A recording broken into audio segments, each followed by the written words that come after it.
Good evening to you from Telesur here in Caracas, Venezuela. My name is Reagan Devines. We begin with this evening's headlines. The Supreme Court in Brazil says that controversial secret ballot against the president is legal. The International Court of Justice rules in a territory dispute between Costa Rica and Nicaragua. And France, for the first time, uses cruise missiles in its fight against ISIS.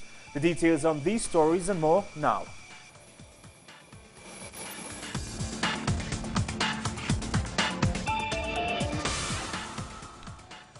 The decision on whether the process to impeach Brazilian President Dilma Rousseff should proceed has been postponed once again.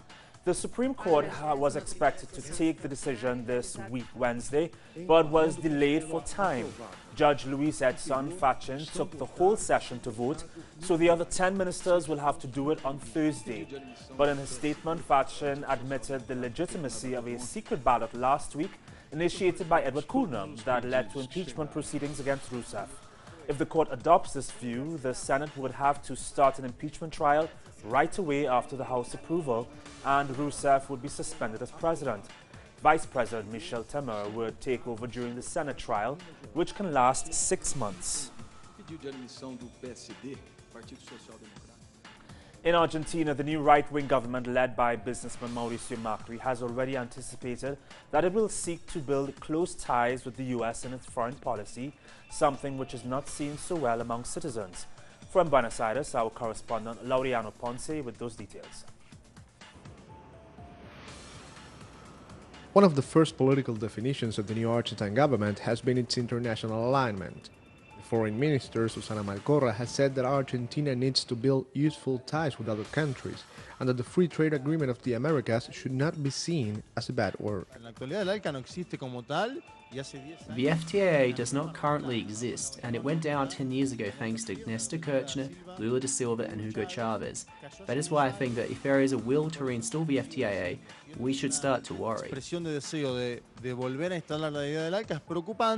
While government officials have declared that Argentina needs to build a new relationship with the United States, many warn that Marcorra's views could weaken Latin American integration initiatives like the Southern Common Market, Mercosur. These initiatives have been criticized by opposite sectors, which consider that having restored an independent foreign policy is one of the most important legacies of the Kirchner's era. I believe the right wing has learned that going back to the 1990s or the military dictatorship project will not be easy. Despite the fact that Macri came to power through elections, it is the same project. The same project that favors foreign interests and that seeks to put our country under U.S. interests. But I believe that people will now know how to fight back. After less than a week since Macri took office, the new government has already faced protests, which suggests that subordination to the United States and the neoliberal agenda will not be easily accepted by the Argentine people. Laureano Ponce, Telesur, Buenos Aires. Ecuadorian President Rafael Correa, who is visiting Colombia, thanked Santos for supporting Quito's attempt to join a trade agreement between the European Union, Colombia and Peru. He added that the EU is Ecuador's most relevant non-oil market, and that is why he expects to join this agreement that came into force back in 2013. During the meeting in Cali, both leaders discussed economy, security and defense, infrastructure, environmental, social and cultural matters, as well as border issues. We've built a relationship, I say again, that I believe is experiencing its best moment in these last years of bilateral relations between Colombia and Ecuador. Chile has created an Undersecretariat for Human Rights whose main mission will be promoting investigations and punishments for crimes against humanity committed under Augusto Pinochet's dictatorship. A report by the National Institute for Human Rights said that 25 years after the return of democracy, Chile still faces pending challenges in access to justice, like a 50-year-old secrecy on documents and testimonies provided by the victims or the privileges of former officers convicted of crimes against humanity. Over 3,000 people were killed or disappeared during the 17 years between 1973 and 1990.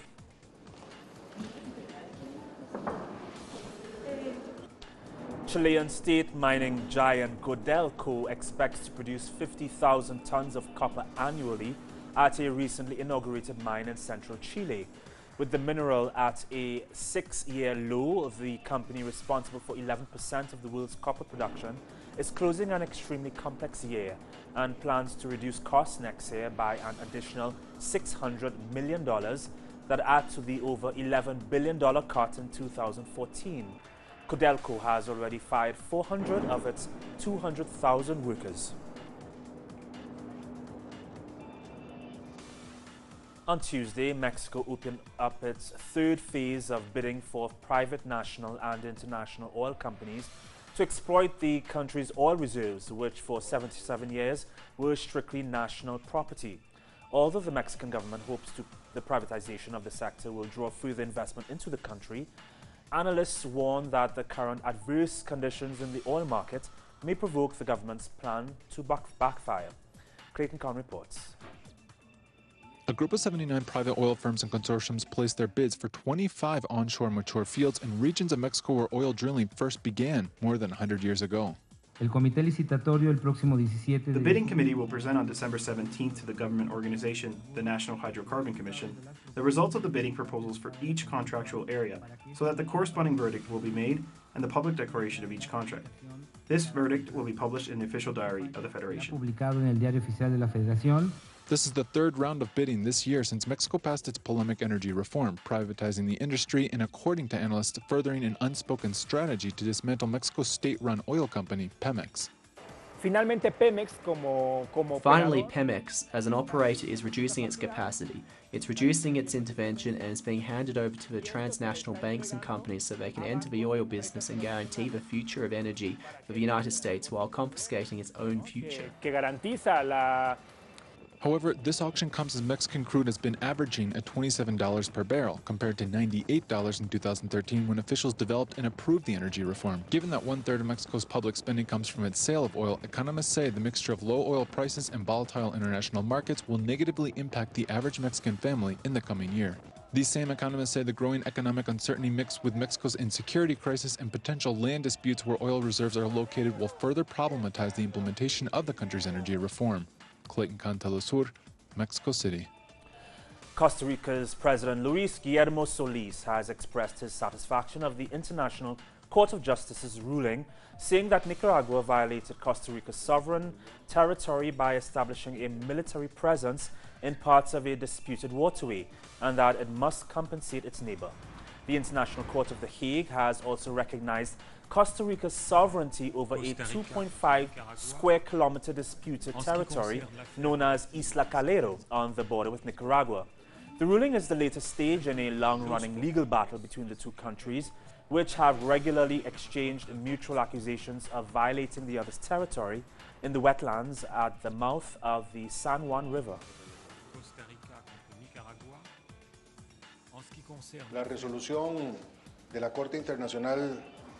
The resolution by the International Court of Justice at The Hague thoroughly satisfies the national assessment that its territory was at the time invaded by Nicaragua in an openly illegal act, which has been ratified by the International Court of Justice that constitutes with the wholehearted recognition of the national thesis with regard of the integrity of the territory.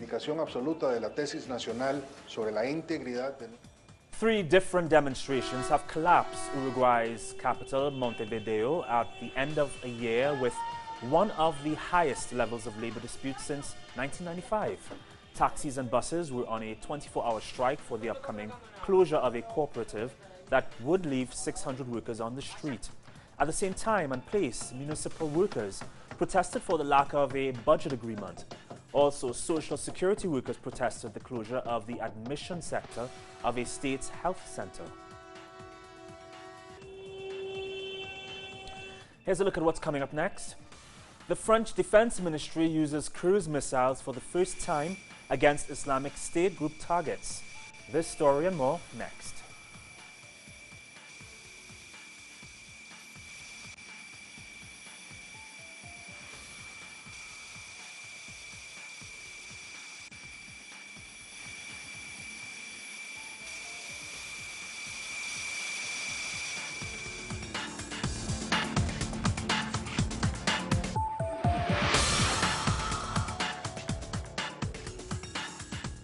Caracas, Havana, Mexico, Quito, Washington, wherever the newsmakers will be there.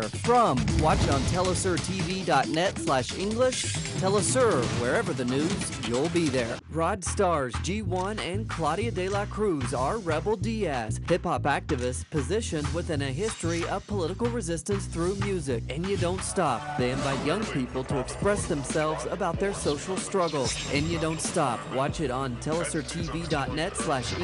Telesur, wherever the news, you'll be there.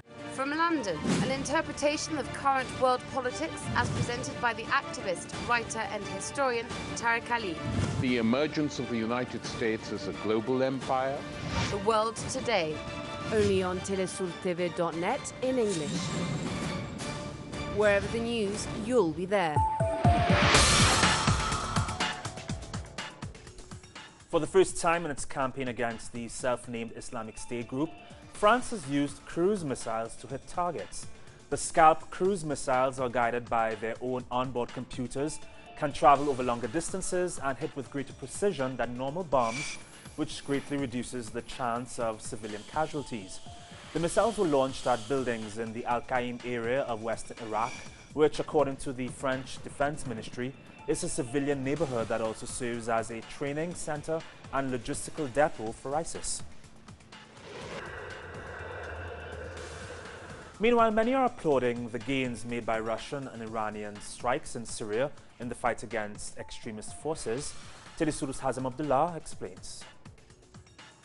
Hundreds of students gathered at Damascus University the 16th of October to thank Syria's real allies in its fight against terrorism and as a response to the announcement of a new coalition against terrorism put together by Saudi Arabia.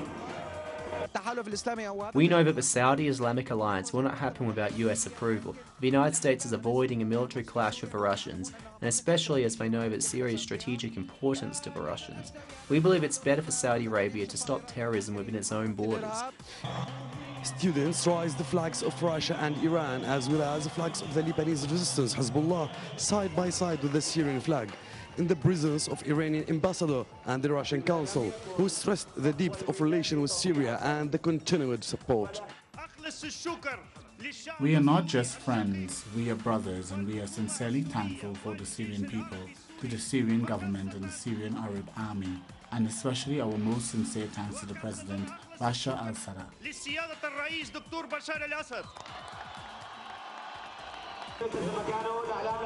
The participants confirmed that the letter was beyond a mere thanks, you note to friendly nations that stand alongside Syria. It was a message to the whole world over the ties that bring these nations together. Hazem Abdullah, Telesur, Syria. Some new information on the Paris terrorist investigation. 2 French citizens have been questioned by Austrian officials suspected of participation in a terrorist organization. State prosecutor Robert Holzleichner said that the 2 were arrested over the weekend at a shelter in Salzburg. The investigation is ongoing into their possible connection with the November 13th Paris attacks.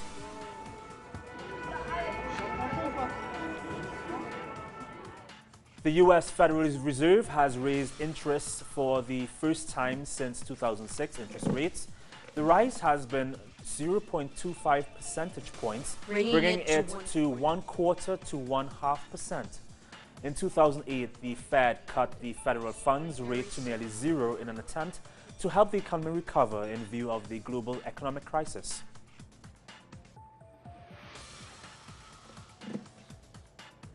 In a move aimed at supporting the United Nations-sponsored peace talks in Switzerland, Yemen's rival sides have agreed to exchange hundreds of prisoners. The swap will be mediated by tribes on the ground and will take place in central Yemen. Despite the fact that both sides have accused each other of breaching a ceasefire agreement, both groups are still taking part in the ongoing peace talks.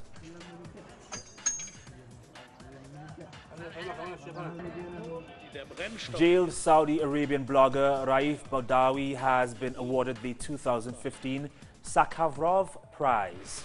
European Parliament President Martin Schulz said that despite the risks, Badawi, as a blogger, bravely supports and promotes freedom of thought.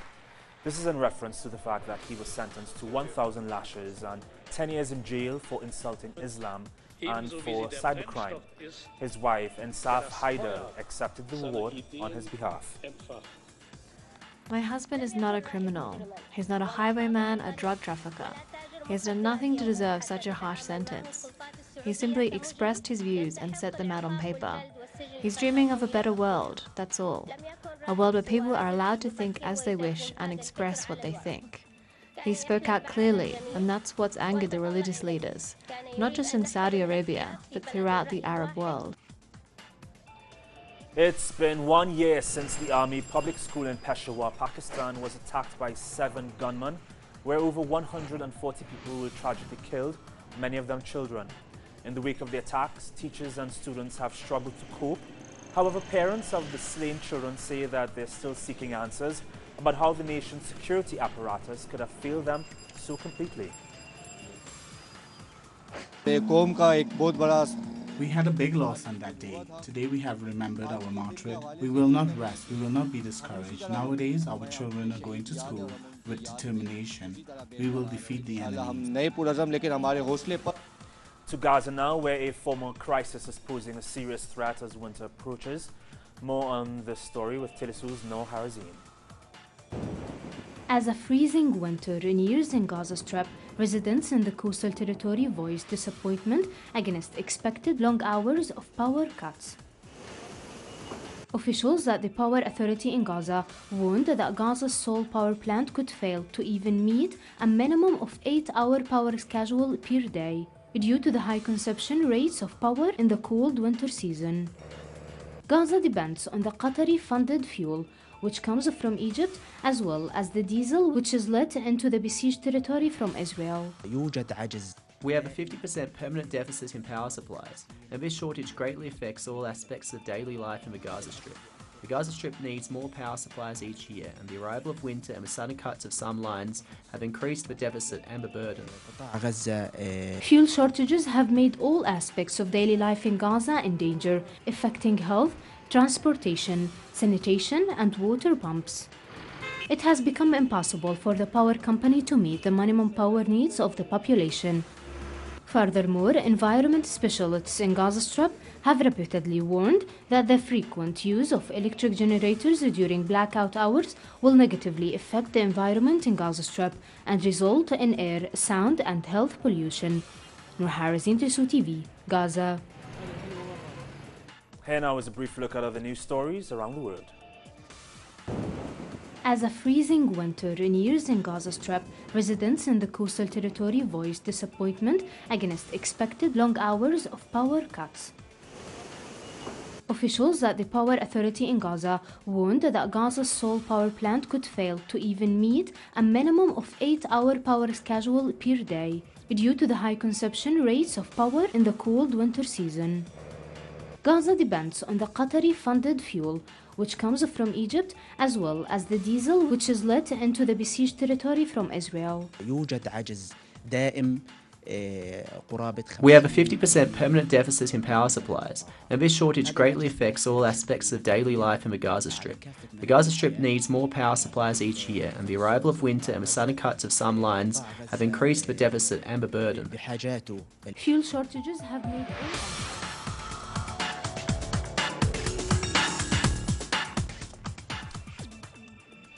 Tokyo Sexwale, a FIFA presidential hopeful, has promised to push for free movement for Palestinian footballers who often complain of being unable to attend matches due to Israel's stringent restrictions on movement. Sexwale said this during a visit to Israeli-occupied West Bank, adding that he was seeking to ensure that the game of football is not trapped in political as well as security-related pressures. We are suffering now tens of years. We can wait for other few months, but we will never tolerate any kind of compromise about our right to develop the game, to practice the game, and to be protected by the statutes of FIFA. Traditional Mexican music called Veracruzan Son Jarocho is entertaining different generations there. Here is a sneak peek from our very own in-house show, Cultura Latina, that explores this topic. This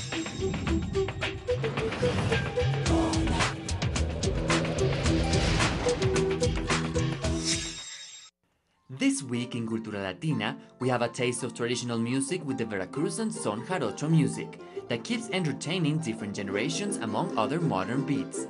Son jarocho is the most traditional rhythm from the state of Veracruz in Mexico, made from harp, jarana, the requinto, and the quijada, among other ancient instruments. The Caña Dulce Caña Brava group is one of the finest exponents of this genre, with a strong conviction of promoting women's feelings, social struggles, and gender equality through music and cultural expression. All this and more this week in Cultura Latina.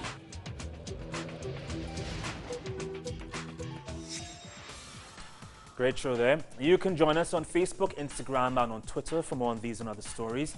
And for extensive coverage on developing stories, please visit our website, telesurtv.net/English. For Telesur English, my name is Regan Veens. Have a great evening. Bye.